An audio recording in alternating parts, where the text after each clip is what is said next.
Today we celebrate the feast day of St. Luke. And in today's gospel, we have heard how Jesus sent 72 disciples. In the gospel of Luke, he sent before the 12 apostles in a mission. Then they came back, and now he sends again disciples, but this time not 12, but he sends 72 of them. And as he sends these 72, he will give them specific instructions, very similar to the ones that he gave to the 12. And I want us to look carefully to the instructions, or to some of the instructions Jesus gives to the missionaries that he sends out. He tells them, number one, I will send you like lambs among wolves. He's saying the mission is going to be hard. You will find persecution and difficulties. Number two, he tells them, do not take provisions. Do not take money in the sack. Do not take sandals. You trust in God's providence.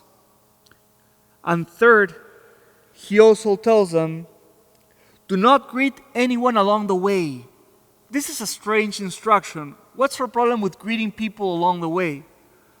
But what Jesus is saying is, do not get distracted. Go straight to the mission because the mission is urgent. Do not, lose time spending time with people that are not part of the mission. And you know what's interesting about this gospel and why the church chooses this gospel for today?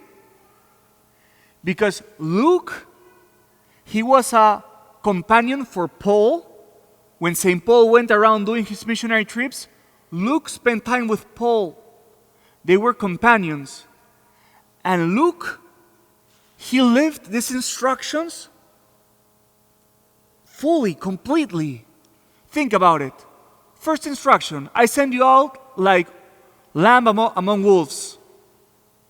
How many missionaries in the old church were martyrs? Wasn't Paul a martyr himself?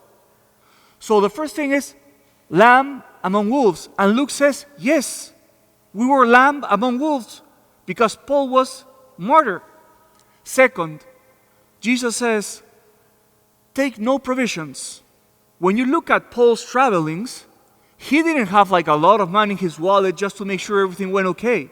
When Luke and Paul traveled, I can assure you, they took only what was necessary for the day. Third thing, do not greet anyone along the way. Paul and Luke, they understood the urgency of the mission. When you look at Paul's life, Paul wasn't, wasting time. He was always focused on the mission. So I think it's beautiful when we see the life of Luke, because at the same time, what he wrote was what he lived. What he knew that Jesus instructed, he could make it flesh in his own life. And I think that this is a beautiful reminder of how when we try to live fully the gospel with all of its demands, we will also experience all of the benefits and the promises of the gospel. Remember what Jesus promised for those who were missionaries. He said, you will receive 100-fold in brothers, sisters, houses, and eternal life with persecutions. So I think, again, when we look today at the life of St. Luke, we can say he's an author of one of the Gospels, but at the same time, he was a man who lived the gospel in his own flesh, in his experience as a missionary with Paul. And the church chooses these readings for this feast because Luke really followed all of the instructions of what it meant to be a missionary in his own life.